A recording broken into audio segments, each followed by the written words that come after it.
AP అసెంబ్లీలో CAG ప్రవేశపెట్టిన నివేదిక ఇప్పుడు వైసీపీ నేతలకు మింగలేక కక్కలేక అన్నట్లుగా మారింది. జగన్ హయాంలోని ఆర్థిక అరాచకాలు, బడ్జెట్ వెలుపల చేసిన అప్పులు, లెక్కల్లో చూపని వేల కోట్ల రూపాయల గోల్మాల్ను కాగ్ కళ్లకు కట్టినట్టు చూపించింది. అయితే తమ హయాంలో జరిగిన ఈ ఘనకార్యాలను చూసి గర్వపడాలో లేక గింజుకోవాలో తెలియక వైసీపీ సోషల్ మీడియా విభాగం ఒక వింత ప్రయోగానికి తెరలేపింది.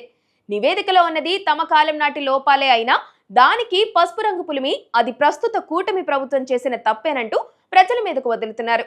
సామాన్యుడికి అర్థం కాని కాగ్ అంకెలను అడ్డం పెట్టుకొని ఉల్టా పల్టా రాజకీయం చేయడంలో తమకు సాటిలేరని మరోసారి నిరూపించుకుంటున్నారు.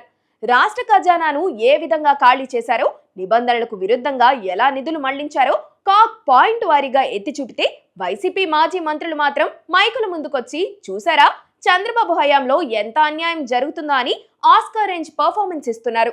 నివేదికలో ఉన్న తేదీలు, సంవత్సరాలను కన్వీనియంట్ గా మార్చేసి ప్రజలను తప్పుదోవ పట్టించడంలో వారు చూపిస్తున్న క్రియేటివిటీని చూసి నెటిజన్లు సైతం ముక్కున వేలేసుకుంటున్నారు. అసలు నివేదికలో ఉన్నదేంటి, వీరు చెబుతున్నది ఏంటి అని ఆరా తీసేలోపే వాట్సాప్ యూనివర్సిటీలో వందల పోస్టులు ప్రత్యక్షమవుతున్నాయి. నిజానికి కాగ్ నివేదిక అనేది ఒక అద్దం లాంటిది. అది ప్రభుత్వం చేసిన ఖర్చులను, అప్పులను నిక్కచ్చిగా చూపిస్తుంది. కానీ వైసీపీ శ్రేణులు మాత్రం ఆ అద్దానికి తమ సొంత ఫిల్టర్లు తగిలించి రంగులు మారుస్తున్నారు. గత ప్రభుత్వ హయాంలో ఏడాదికి 357 రోజుల అప్పుల కోసమే గడిపారని, రాష్ట్ర ఆర్థిక పరిస్థితిని దివాళా అంచున నిలబెట్టారని కాగ్ మొత్తుకుంటుంటే అది ప్రస్తుత కూటమి ప్రభుత్వ వైఫల్యమేనని ప్రచారం చేయడం చూస్తుంటే వారి నైతికత ఏ స్థాయిలో ఉందో అర్థమవుతుంది.